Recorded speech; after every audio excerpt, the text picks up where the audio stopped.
He was recognized as the Young Innovator and Business Leader by Bloomberg Businessweek, CNBC as Young Tech of the Year in 2019, and the Economic Times as 40 Under 40 in 2016. Mr. Ritesh Sir currently serves as a FICCI Executive Committee member, CII National Council member, and board member of MDI Gurgaon, India. It's our privilege to host Mr. Ritesh Agarwal sir to address the audience.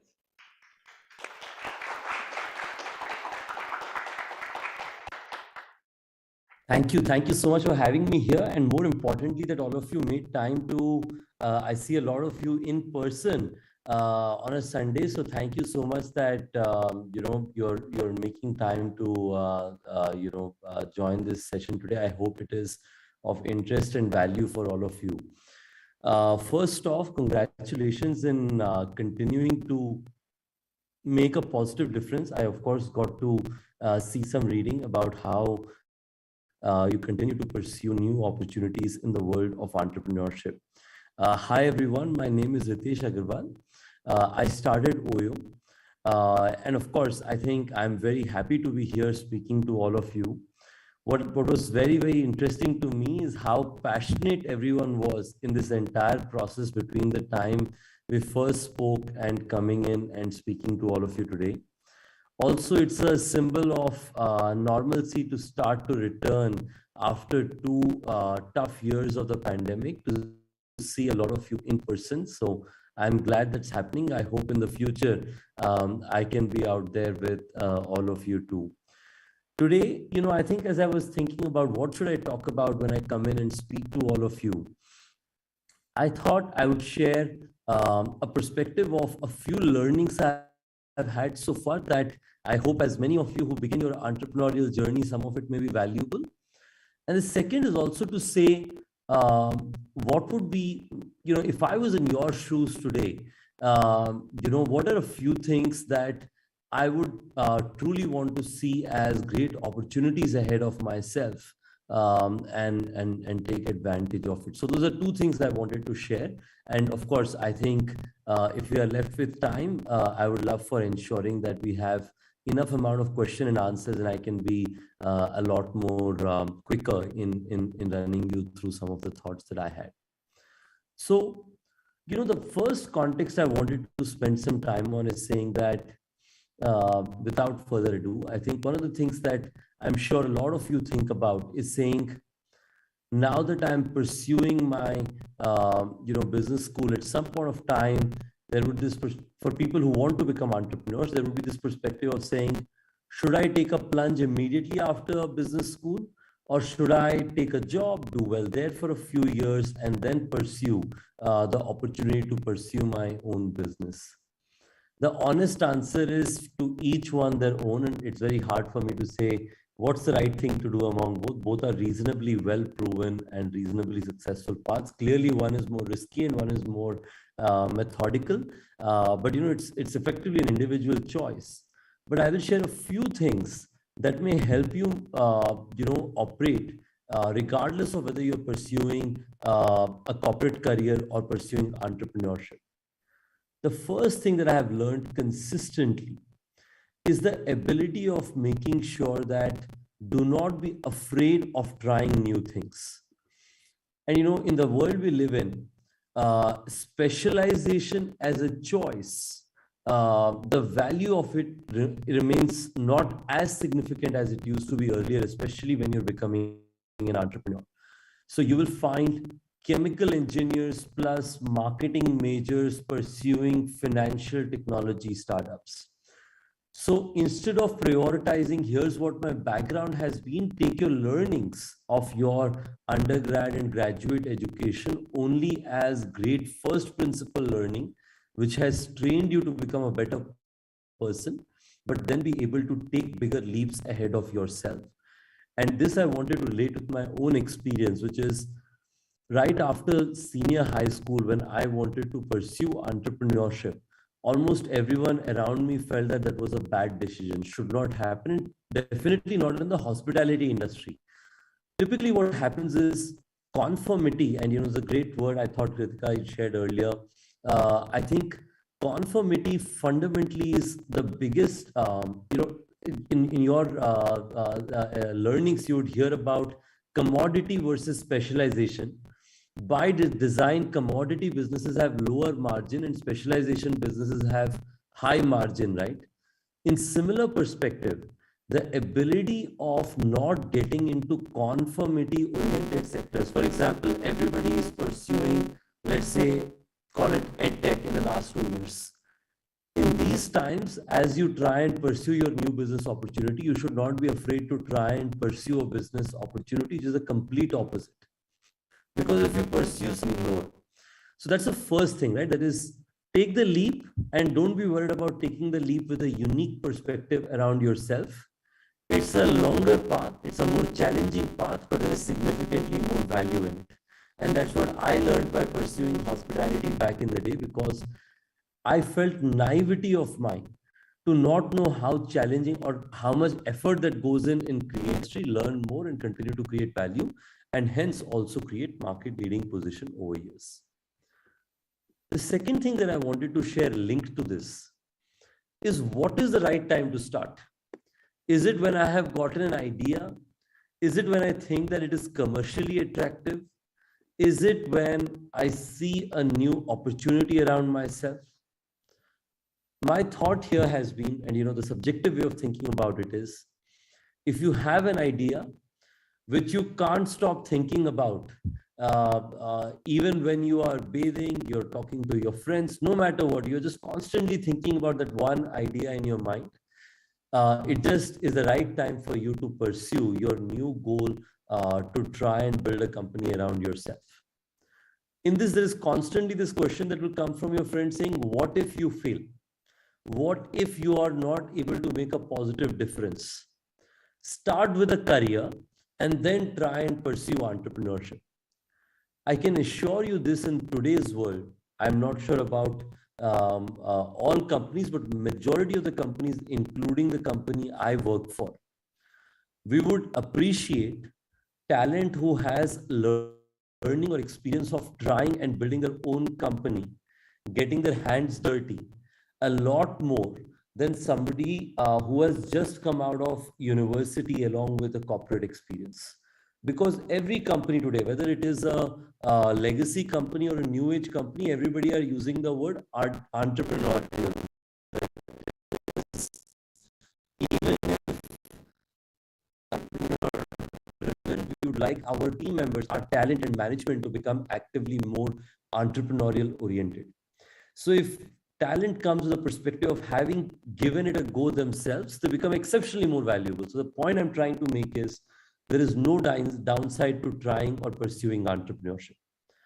The upside is you create a big successful company. The downside is you learn something which will be very valuable to some of the best companies who are seeking for senior and high quality talent around themselves. That is exactly how I convinced myself to try and pursue entrepreneurship. And here, in today's discussion, that's what I was trying to do, is to bring why to a lot of decisions. Because in your life, you're going to have many opportunities to make the decisions every few months. Some of these may help you, at least for your own self, to make some decisions. And of course, all of you are extremely bright people, so you'll make the right decisions for yourself. I just felt I'll share some of the context from my side. So when I was starting my company for the first time, I almost saw it as a gap year. I said, I'm going to give it a gap. At least that's what I told my folks around myself, saying that between 12th grade and undergrad, there's 1 year left. It's a gap year where I'm going to try and build a company, as naive as it may sound. If I'm successful, I will keep doing this for a long time. If I'm not, a lot of my friends are taking a gap year anywhere between high school and undergrad. Consider this my gap year. I think suddenly when you start processing something like this, something that may have seemed like a huge risk, saying that, you are leaving the path of education and academia, will you be employable? All kinds of those issues go away, and it feels like it's just 1 year. So let's give it a go. If it works well, that's good. If it doesn't, then it's a learning nevertheless. So that's the second thing that I wanted to share with all of you. The third thing that I wanted to share is that it doesn't matter where you're based out of. There's a lot of times people have this concern of saying that, do I have the exposure and learnings, of someone who has run a company themselves or has worked in a startup for a long time, and so on. You should know that the one thing that will never leave your relationship in the entire journey of building your startup is the word called first principle. You should know great new age companies are all designed by first principle execution, first principle problem solving, rather than just saying that this is how it used to happen earlier. And people who pursue entrepreneurship in the future will have to do the same thing. That's not how, at least my learning of entrepreneurship is. It effectively, when you're starting a company, 70 to 80% of the decisions you'll be making will be first principles. And hence, you should know that sometimes actually not coming with a baggage of past learning is a unique opportunity rather than a cost. Because going back to what I was saying earlier, naivety can be good. If I knew so much about how challenging a certain segment is, I'd have probably never tried. And there are many other people who are much more wiser than me. I was naive. There are other people who are wiser. But in some places, maybe wisdom is naivety can also be good around yourself. The next thing that I wanted to share is that as you think about your future journey around yourself, one of the questions I always hear is, okay, I have decided to become an entrepreneur. I have gotten a business idea. What should I do next? Should I pursue financing? Should I get a team together? Should I start reaching out to customers? What is the number one thing tactically to do once I have decided that I want to pursue entrepreneurship? In my view, there is only one and probably the most important thing to do, which is spending time directly with your customers and business partners in whatever segment you want to pursue. So if you want to pursue something in agriculture where you want farmers to increase their productivity or improving their supply chain, I would spend a lot of time with farmers, mandis, people who run supply chain ecosystems, warehousing linked to grocery, and so on. If you want to pursue something in Web 3.0 or equivalent, I would spend significant amount of time learning from people who are in the crypto world, metaverse world, and so on. And in this, I get this question of saying that if you have to spend time, how do you do it? We live in the world of internet. You can, with the use of LinkedIn, with the use of social media, you can reach out to people that you would have never been able to reach out earlier. And, you'd be surprised how many times, if you ask nicely, people who have no connection with you will be willing to help you. So the first bit is spend time in your ecosystem. When I was starting the company, I made multiple mistakes in the early days. So the first time where I felt that, I was able to get the product market fit, which is the products and the markets were getting into a very good equation among themselves, was when I spent 4 to 5 months on the field consistently, every day meeting, day or 2 days meeting a new hotel owner, homeowner, customer, and so on. Because you may feel that, that's something anyway all the big companies in the same segment would be doing. You would be surprised how many few companies do primary research. And if they do primary research, unfortunately, the leaders and the entrepreneurs behind companies do not end up using the learnings from the primary research to improve regularly. So as a new entrepreneur, you have that edge where you can learn quickly directly from your customers and then can launch a new proposition, which is designed for success quicker than how the incumbents would be pursuing similar opportunities. So spending time with your own ecosystem will ensure that you have clarity in what they want to buy, what services are missing, how can you charge for additional value, and similar opportunities such as those. The next bit is to say that, all right, understood that you understood about the ecosystem and we understand about whichever business you want to pursue. How do you really get started? How do you get the first dollar of revenue in your books? That's an interesting question. To get the first revenue in your books, often people wait to design the best and the most successful outcome. One of our company's core values, we have 4 core values like that of equal trust for everyone, respect for everyone, ownership, ability and with resilience for everyone. And last is the bias for action, accountable bias for action. As an entrepreneur, you're expected for yourself, but also for people around you to spend a lot of time to build your conviction. But once you know what needs to be done, you should be willing to execute as quickly as possible. Because until you have your first 10 customers, you will not know what business model works. So it's a chicken and egg game. Either you go ahead and do it and then figure out whether it's working or not with the best guess. Or on the other hand, you wait for quarters altogether to figure out the best outcome that can exist. I have consistently seen the former work. So here is what I did. How did I get the first hotel and the first customer? And I hope this is of help to you. The first hotel was one of the hotel owners I had visited in my journey of 3 or 4 months, where I was actively writing cold emails to small hotel and homeowners saying that I want to come see you. I'm trying to do something new in this field, and I hope to use that to be able to increase your revenue. Most people did not respond. Some of them did, and those became the people I was meeting. So one of them was Mr. Yadav from South City area in Gurgaon. Mr. Yadav used to run an 18-room small guest house. He had another business. He just had, enabled this little guest house, which had very low occupancies, like 10 to 15%. So my proposal to Mr. Yadav was saying, if you join us, we'll be able to help you increase your utilization from 15% to 40, 50%. And hence, you'll be a very successful business person. Mr. Yadav says, Ritesh, by seeing you, it doesn't look like you'll be able to grow my occupancy because it's been like this for the last 3 years.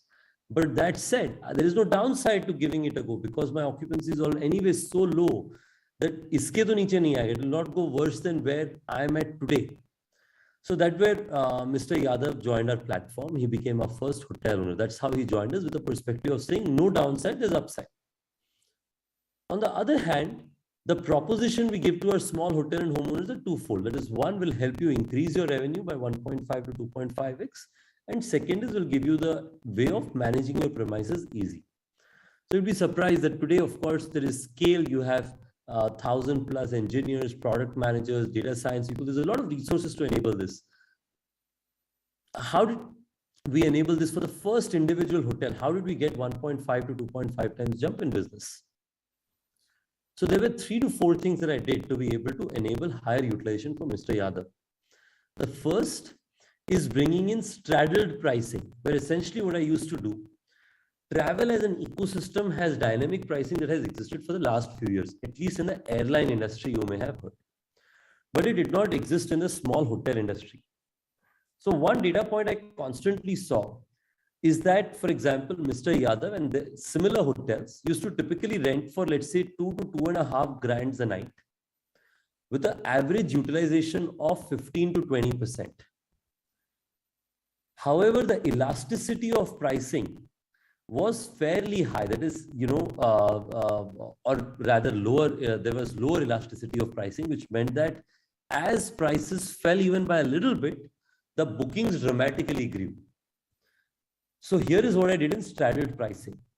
I basically went to online travel agents like Cleartrip, Yatra, and various other online travel agents and said, the first hotel that we were managing, we will ensure, on internet, there is a sort by popularity and there's a sort by price. So I would say that I would always be on sort by price, the number one, for the first 3 rooms. So that I will rent for 800 or 900 rupees.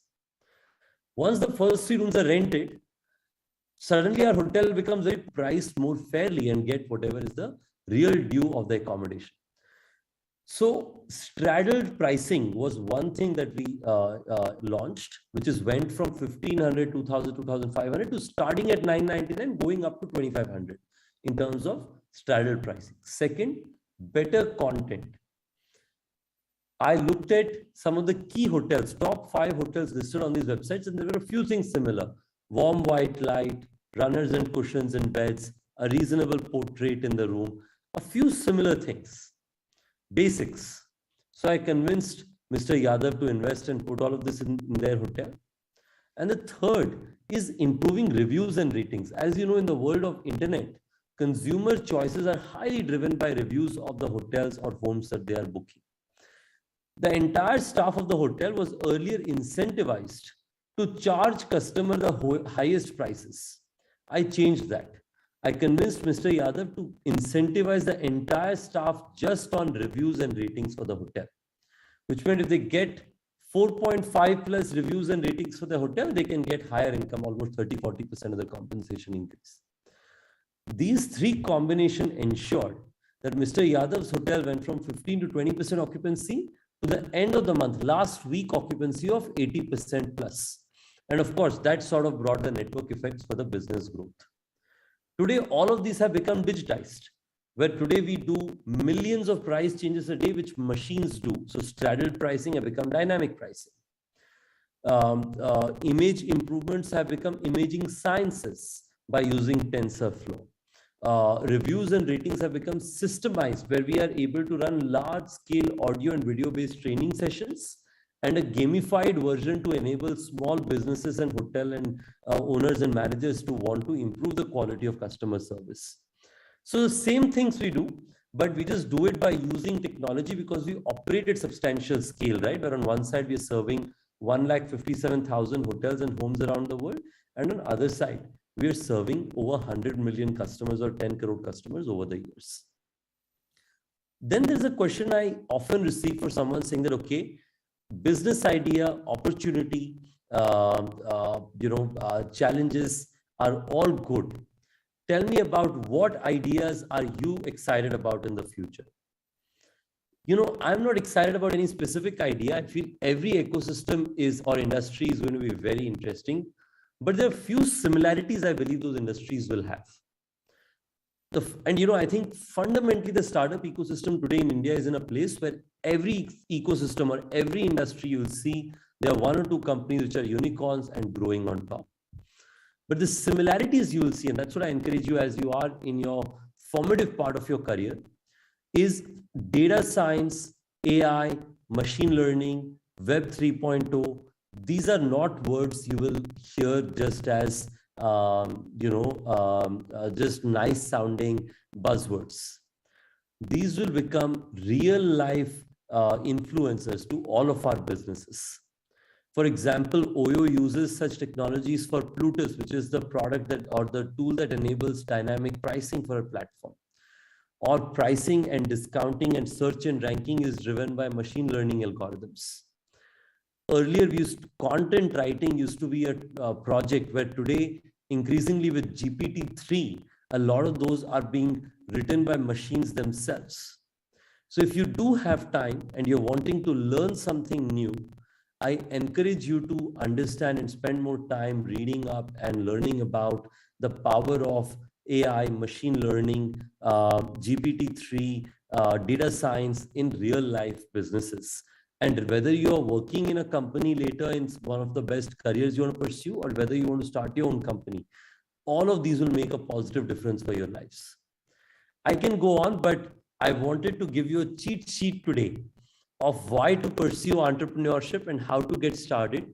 I have truly believed that once you get started, then the ability to grow and make a positive difference, I think is the probability of that is very high. I know we have some time for question and answers, so I will not spend most of the time just presenting, but I just wanted to end by sharing a few things that are values that I would encourage you to consider, because again, these are formative years for you. The first bit is thinking big is not a problem. We are often explained that thinking big, at least at a personal level, may or may not be the best thing to do. You should know that if you're going to think at all, might as well think big. Now, of course, your execution can be linked to resources you have, but thinking should never be constrained by the resources you have. Execution can be, because at the end of the day, when you have to execute, at that moment, how much resource you have, you don't know. So it will keep improving over time, but at least thinking, there's no cost to thinking big. So might as well think big. This is the first thing. Second, in life, you'll be very successful sometimes, and you're going to have very challenging days sometimes. Whenever you feel you're very successful, you should know that humility will be your best friend. And on the other hand, whenever you see that you're going to have great challenges, perseverance is going to be your best friend. And more often than not, the world will see your successes more, and you will individually see your failures more. That is at least the way of life I have seen around myself, right? Everybody sees your success and say you're doing so well. But reality is, when you look at your own benchmark, you feel like, gosh, I could be doing so better.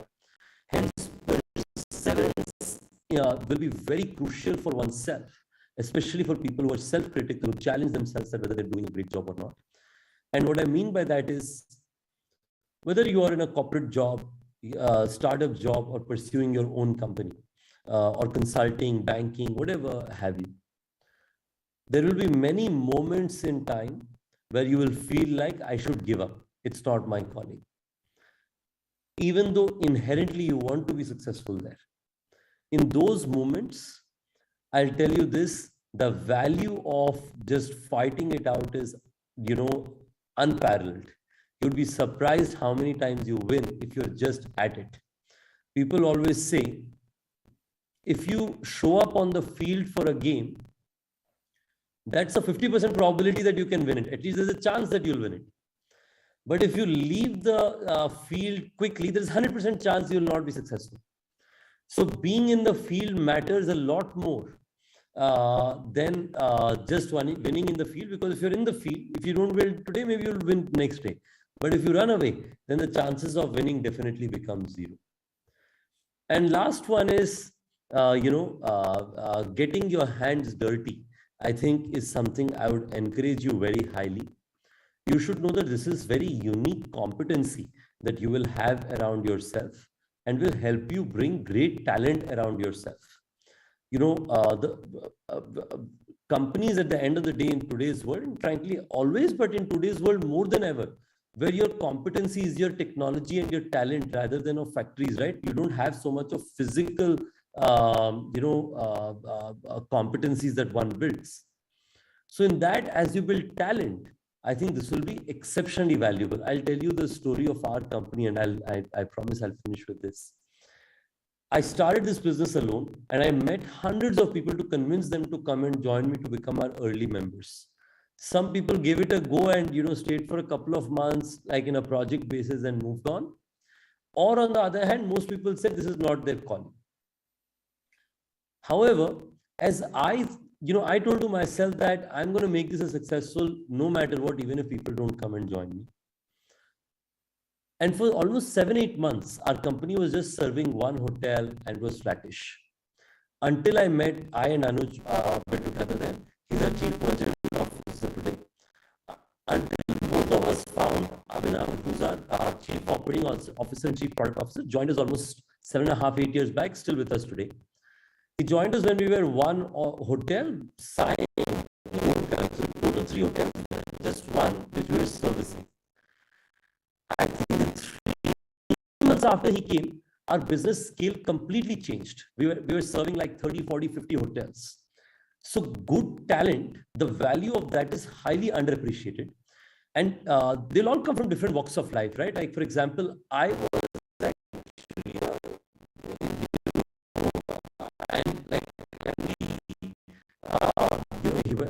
he pursued his engineering. He worked for ITC. He went to HBS. He worked in consulting and wanted to do something entrepreneurial. So it doesn't matter what walk of life one comes from. What matters is, one, how important is it for them to solve the problem? And second, more importantly, how badly do they want to make this successful? Do they want it as badly as you do? And I think due to that, we've been able to build relationships like that of some of the colleagues I've mentioned, where we have together created long-term outcomes. So net, look, I think I wanted to end by saying that every overnight success is at least a 5 to 10-year-old story. So be perseverant. We are in a very exciting time in India. It's an India where working in a job or government job is considered good, but being able to work in a startup or pursue an entrepreneurial opportunity is considered special. It's a new India where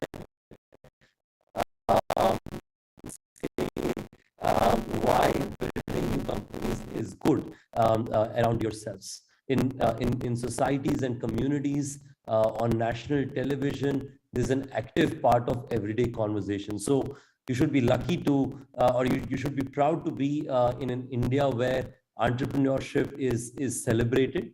And if you don't make yourself into a successful entrepreneur or contributing to entrepreneurial success in this time in India, then when will you? With that, thank you so much, and I wish you all the very best. We'll open house for questions. Thank you so much, sir. It was truly inspiration to hear you, and I'm sure all of us are very motivated, and many of us hopefully will turn out to be young entrepreneurs. May not be as successful as you, but truly we'll start the journey. The platform is now open for the question answer session.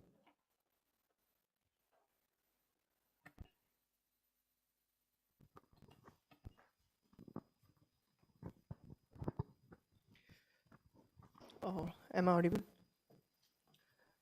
Sir, thank you so much for such an inspiring session.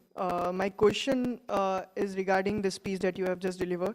That, as you already mentioned in the speech, that entering and sustaining into the hospitality sector is very challenging, and especially when there are plenty of competitors in the market, such as MMT, GoIbibo, and Agoda, etc. So my question is about the straddle pricing strategy. Convince hotel owner and customer satisfaction.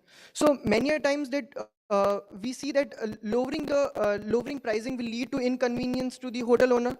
Second is increasing pricing will lead the customers to opt for different platforms. So there is a like it's a loop in itself. If you try to lower the prices, the owner will be not happy, and and if you lead to increase the pricing, then customers will lead to different platforms. So how OYO as a make strategy regarding the same, and how to maintain a balance between the same?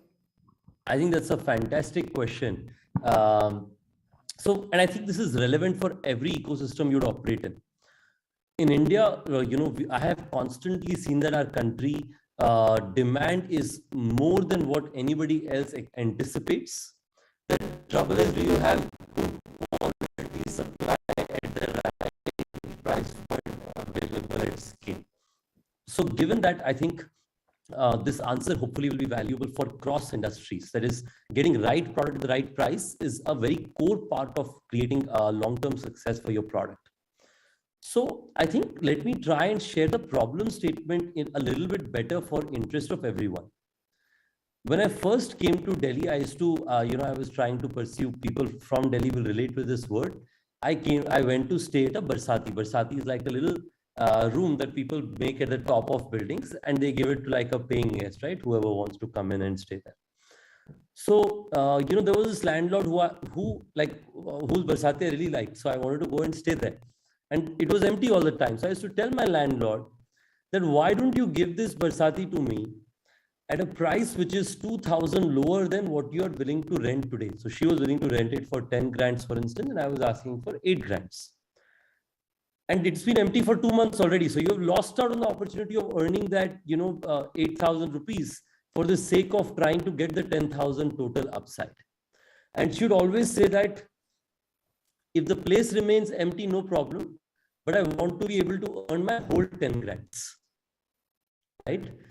That fundamentally is the thesis of the problem that we also learned about in our industry, where a lot of accommodation owners would say, my bedroom is worth 3 grands because I built with so much love and dedication and affection. And even though the market reality for that evening would be that, the room can only fetch 1,500 rupees, and maybe next day it can fetch 3,500 rupees, because it's a supply demand use case, a perishable inventory, right? That night, if a room is unused. Next morning, it is of no value. So here is what we try to do with our small hotel owners. So this is a problem statement. So how do we solve it? We solve it by trying to convince and make sure that every part of discussion with our hotel and homeowners is not linked to average pricing. We completely tried to remove that from our conversation. We said, Mr. Yadav, what was your business last month? Your business was 80,000 rupees. This month, let's pursue an aspiration to get 1,50,000 rupees in revenue. Now, how much of that comes from occupancy increase and how much of that comes from price equivalence or reduction? You leave that to us. In the first week, he was, of course, quite anxious.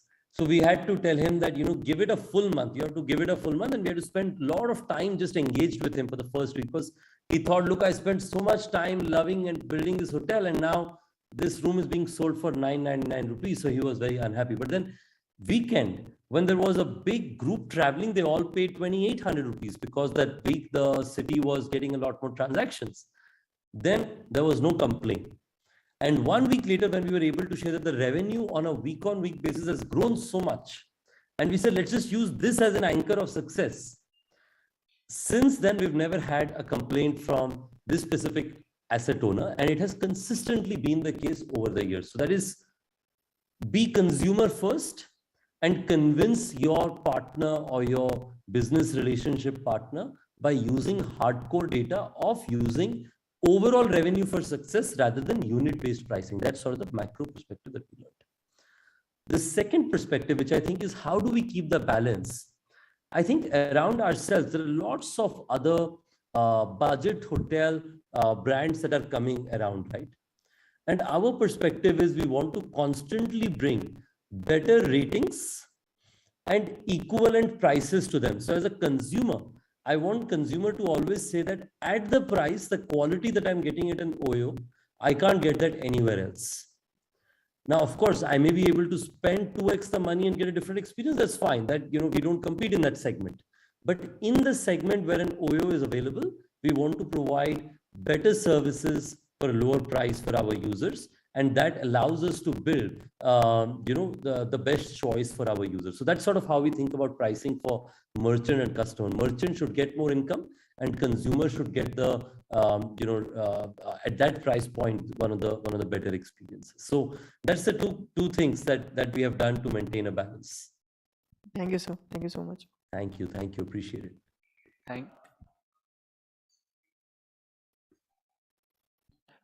Thank you very much, sir, for your answer. I guess Risita has raised her hand. So Risita, you can go ahead. Thank you so much. Thank you, sir, for such an insightful session. I was able to relate to a lot of things that you told. So my question is, what's one practical piece of advice that you would like to give someone who's just starting out on their entrepreneurial journey? I think, Rishta, there are quite a few. But if there is one, and probably the most important thing I would say, is that become the subject matter expert with no shortcut for whatever problem you want to solve. See, I did not come from hospitality background or experience. But on the other hand, I can also share that nobody from the hospitality background or experience spent as much time as I did in trying to learn the challenges of small hotel owners or customers who are staying there. So because I spent so much time just going out there and wanting to learn, that brought unique business insights which were not just valuable in the past, are valuable even today. So I think being out there and constantly learning directly versus trying to recruit someone or outsource that job to someone else, because in my view, insight gathering is entrepreneurs' core responsibility. And I, of course, continue to do that even today. I would do a monthly town hall with all our hotel owners. You may have seen, a couple of years back, there was some, public feedback our hotel owners gave us about improvement in some services that we are providing them. We had a chat with everyone and said, what are we doing wrong? And we worked with them to improve it. So being able to be willing to take the lead and communicate freely with the entire ecosystem to continue to get insights and become a subject matter expert, I think is a very unique, value opportunity. And hence, that's a suggestion I would have for you, Rishta. Thank you so much for answering my question. Thank you. Thank you. Thank you, sir. Due to paucity of time, we can take only one more question. Yeah, good afternoon, sir. Sir, thank you so much for such an enlightening session. My question revolves around the hospitality sector, and I believe that you're the best person to answer this. So after COVID-19 pandemic, everywhere it's being mentioned, and most of the leaders have anticipated that the hotel and travel industry does not have the competition from other hotel chains or other travel companies. But the real competition is from the digital technology such as Zoom or MS Teams. In particular, as most of the businesses meetings are happening there itself, instead of people going in person and meeting in person. So what do you think can be a turnaround strategy that the hospitality sector can have, as 1 out of every 10 people in India are employed in it, and Zoom can lead to their job losses? So what do you think about it, sir? That's a fantastic question.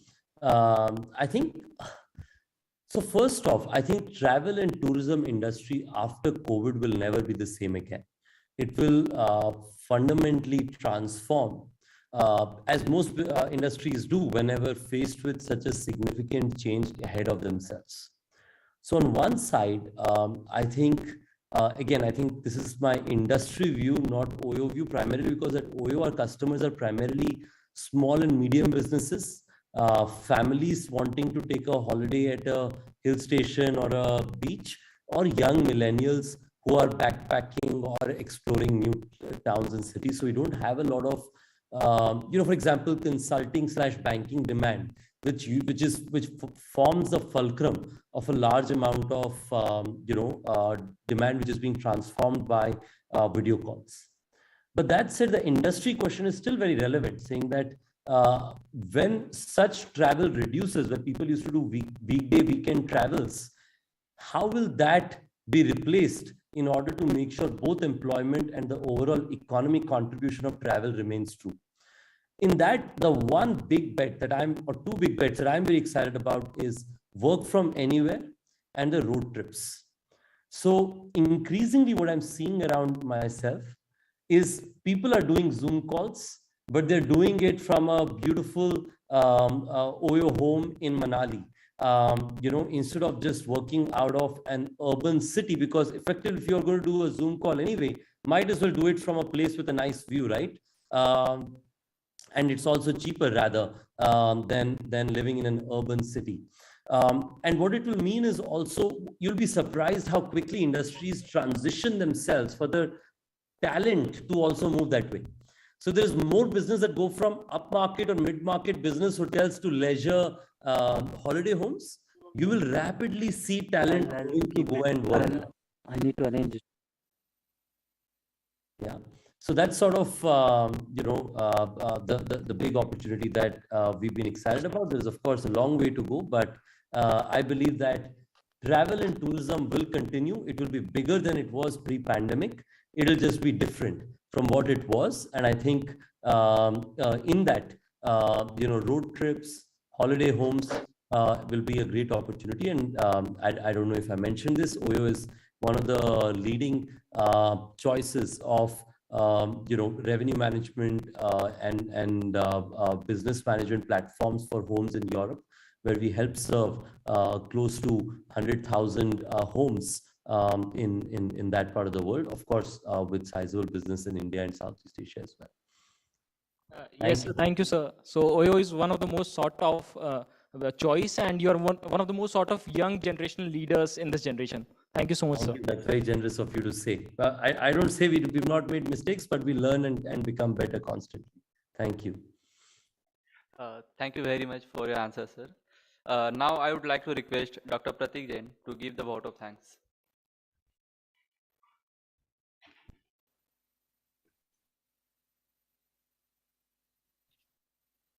Hi Ritesh, good afternoon. Hello, Mr. Jain. I am Dr. Pratik Jain. I'm teaching entrepreneurship here at IIM Jammu. And in fact, your session had, really made my life very easy. I had been teaching them steps to start their own enterprise, how to be a successful entrepreneur. And in a small time of maybe 10 to 15 minutes, the cheat sheet which you gave to students is really out of the world. And also, it has motivated the students to maybe pursue their own entrepreneurial journey in time to come. On behalf of IIM Jammu, we thank you for joining us in this leadership summit at such a short notice. Of course, this is online right now, but down the line, we plan to have it in physical mode, and we look forward to have you at our physical campus very soon. So thank you so much for sparing time for this session, Ritesh. Thank you. Thank you. Thank you so much, Professor Jain. You should be proud. Thank you. We have fantastic students here. Thank Thank you. you again.